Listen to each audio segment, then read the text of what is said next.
На Универзитетот Свети Кирил и Методи Скопје, денеска и утре ќе се спроведе првиот рок за пријавување на кандидатите за запишување во прва година до дипломски студии во академската 2018-2019 година. Согласно новиот закон за високо образование, почетокот на студиската година наместо на 15 септември ќе биде на 1 октомври, како што почнуваше до пред 10 години.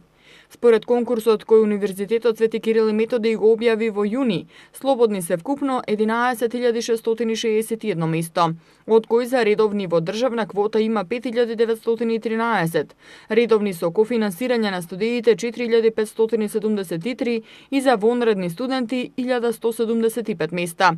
Како и во минатите години, цената за редовно студирање е 200 евра, а за кофинансирање на студиите и за вонредни е 400 евра.